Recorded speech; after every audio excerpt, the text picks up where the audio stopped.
வணக்கம். ஒரு சிஷ்யன் குருவை பார்த்து, உயிர் மனம் என்பது பற்றி விளக்கி கூறுங்கள் குருவே என்று ஒரு கேள்வியை கேட்கிறார். அதாவது உயிர் மனம் என்ற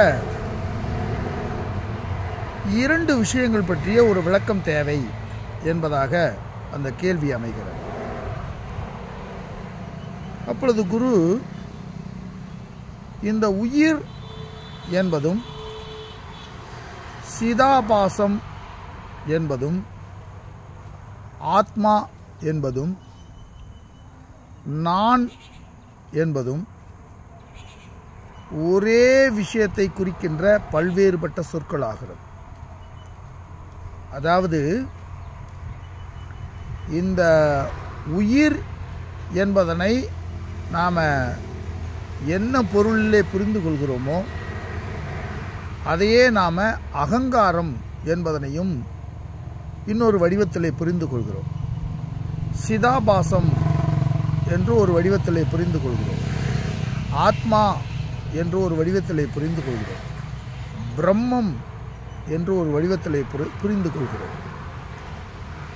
அதுபோல பல்வேறுபட்ட வகைகளிலே அதை புரிந்து கொள்கிறோம். அதாவது ஒரு பொருளை குறிப்பதற்கு பல்வேறுபட்ட சொற்கள் இருக்கிறது.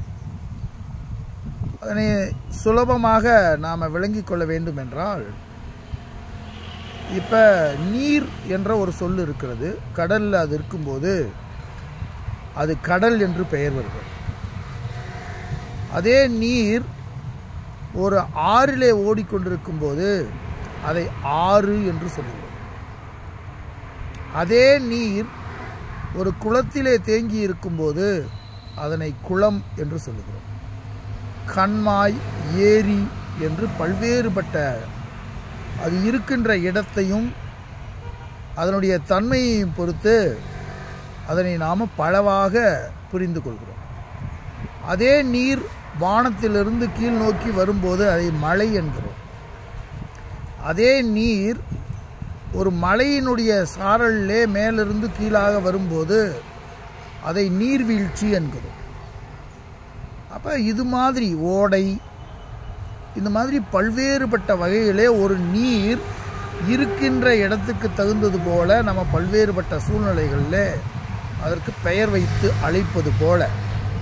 ஆனால் உள்ளே போய் பார்த்தோன்னா ஒரே நீர் தான் இருக்கும். இப்போ கடலில் பார்த்தோன்னா கடலினுடைய அலையாக இருப்பதும் நீர்தான், கடலில் இருக்கின்ற நீராக இருப்பதும் நீர்தான். அதுவே கொஞ்சம் குளிர்ச்சி ஏற்பட்டு பனிக்கட்டியாகி போனதுக்கு பின்பு அதுக்குள்ளேயும் நீர் மூலக்கூறுகள் தான் இருக்கிறது. இப்போ இது எல்லாமே நீர் என்ற ஒன்றை மையமாக கொண்டு பல்வேறுபட்ட பெயர்களிலே அழைப்பது போல இந்த உயிர் என்பது பல்வேறுபட்ட பெயர்களால் அழைக்கப்படுகிறதே ஒழிய அடிப்படையில் இந்த நான் என்ற ஒரு உணர்வு, நான் என்ற ஒரு அறிவு நிலையில் இருக்கின்ற ஒன்றைத்தான் நாம் பல்வேறுபட்ட பெயர்களை கொண்டு அழைக்கிறோம். இப்போ அப்போ நம்முடைய அந்த ஆத்மா அப்படிங்கிறது அந்த அடிப்படையான ஒரு விஷயம். அப்போ அந்த நான் என்பது எங்கிருந்து கிளம்புகிறதோ, அந்த நான் என்பது எங்கிருந்து புலப்படுகிறதோ அதனை சார்ந்ததாக மனம் இருக்கிறது. இந்த மனத்திற்கு ஒரு சுயம் கிடையாது. தனித்து நின்று மனதினால் இயங்க முடியாது. எந்த ஒரு ஜீவராசிகளுக்குள்ளும் இந்த நான் என்பது எங்கே நின்று விளங்கிக் கொள்கிறதோ அதற்கு தகுந்தது போல இந்த மனம் செயல்புரிகிறது. இந்த மனம் என்பது ஒரு சார்பு தத்துவம். அதற்கு சுயமாக இயங்குகின்ற, சுயமாக இருக்கின்ற இருப்பு நிலை கிடையாது. இந்த இருத்தல் அப்படிங்கிறது இந்த உயிர் அல்லது பிரம்மம் அல்லது ஆத்மா என்பதற்குத்தான் இருப்பு நிலை இருக்கிறது.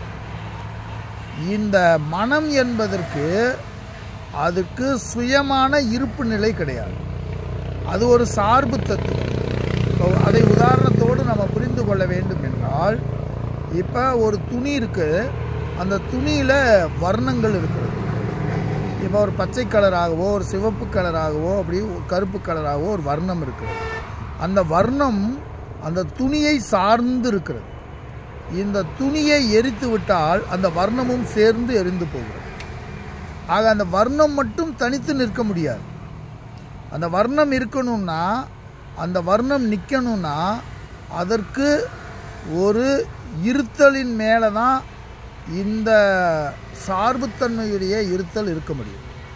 அந்த அடிப்படையில் இருக்கக்கூடிய இருத்தல் என்பது நீங்கி போய்விட்டால் அல்லது அது அழிந்து போய்விட்டால் இந்த சார்புத்தன்மையுடைய இருத்தலுக்கு அங்கே வேலை இல்லை. அப்போ இந்த நான் என்பது எங்கிருந்து சரீரத்திலிருந்து செயல்புரிகிறதா, அது இந்திரியத்திலிருந்து செயல்புரிகிறதா, அது மனதிலிருந்து செயல்புரிகிறதா, அது மனதை கடந்து செயல்புரிகிறதா என்பதனை பொறுத்து இந்த மனமானது தனது செயல்பாடுகளை மாற்றிக்கொண்டே இருக்கிறது. இது வினாடிக்கு வினாடி மாறிக்கொண்டே இருக்கிறது. அப்போ இது புறத்தே உள்ள பொருள்களை பொறுத்தும் புறத்தே இருக்கின்ற விஷயங்களை பொறுத்தும் இது மாறிக்கொண்டே இருக்கிறது என்று கடோபனிஷத்தில் யமதர்மர் விளக்குகிறார்.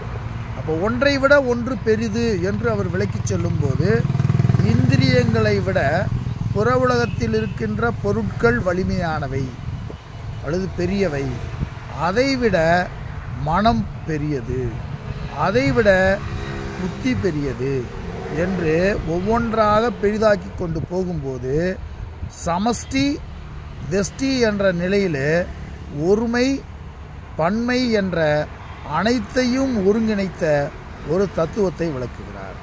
அப்போ உயிர்கள் பலவாக விரிந்து கிடக்கின்றனவா அல்லது உயிர் என்பது அடிப்படையில் ஒன்றாக இருக்கின்றது என்பதனை நாம் முதலிலே விளங்கி கொள்ள வேண்டும் என்றால் இந்த ஆத்மா அல்லது பிரம்மம் என்ற ஒன்றுதான் இருக்கிறது.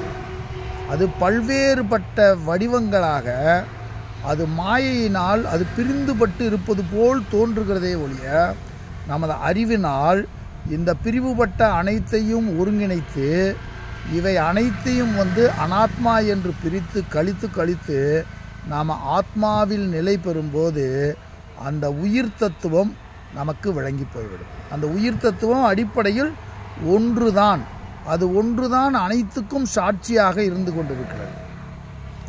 அப்போ அந்த சாட்சியாக இல்லாமல் தன்னை பிரித்து நான் தனியான ஒரு நபர், எனக்கென்று தனியான ஒரு சுயம் இருக்கிறது என்று ஒரு மயக்கத்தை நமக்கு உண்டு பண்ணுவதுதான் இந்த மாயா அல்லது இந்த மனம். இந்த மனம் நம்மளுடைய அசலிலிருந்து பிரித்து நம்மளுடைய பிம்பத்தை அது பிரதிபலிப்பதாக இருக்கிறது. அப்போ நீங்கள் என்ன ரூபத்தில் நிற்கிறீங்களோ அந்த ரூபத்தையே காட்டுகின்ற கண்ணாடியை போல அந்த கண்ணாடியினுடைய ரோல் என்னவோ அந்த ரோல் தான் அந்த மனசுக்கு. அப்போ இந்த சுயம் நான் என்பது என்ன ரூபத்தை எடுக்கிறதோ, இப்போ நீங்கள் சாதாரணமாக போய் ஒரு கண்ணாடி முன்னாடி நிற்கிறீங்க, அது உங்களை காட்டும். நீங்கள் ஒரு ராஜா வேஷம் போட்டுட்டு போய் ஒரு கண்ணாடி முன்னாடி நிற்கிறீங்க, அதுவும் உங்களை காட்டும். அதுபோல் நீங்கள் இன்னொரு ரூபம் எடுத்து ஒரு தெய்வமாக நீங்கள் ஒரு வடிவம் எடுத்து கொண்டு போய் கண்ணாடி முன்னாடி நிற்கிறீங்க, அதுவாக உங்களை காட்டும். நீங்கள் ஒரு சாமானியமான ஒரு விவசாய போல தலையில் ஒரு உருமாவை கட்டிட்டு உள்ளே போய் நின்னீங்கன்னா அதுவும் உங்களை காட்டும். கண்ணாடியினுடைய வேலை நான் என்று நீங்கள் எப்படி போய் நிற்கிறீங்களோ அதை அப்படியே காட்டுறது. அப்போ இதே போல் தான் நமது வாழ்க்கையிலே மனதிற்கும் உயிருக்குமான தொடர்பு. இந்த உயிர் என்பது நான் என்ற தத்துவம். இந்த நான் என்பது என்ன ரூபம் எடுக்கிறதோ அதற்கு தகுந்தது போல இந்த மனமானது செயல்புரிகிறது. இந்த நான் என்பது தான் அசல் தத்துவம், இந்த மனம் என்பது சார்பு தத்துவம்.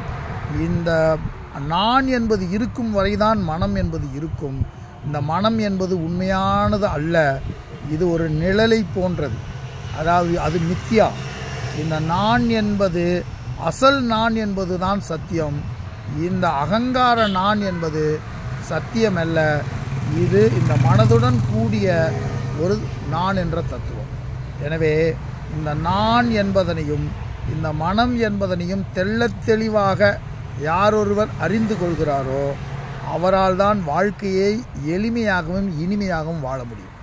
அதோடு சேர்த்து வெற்றிகரமான வாழ்க்கையை அவர்கள் அமைத்து கொள்ள முடியும்.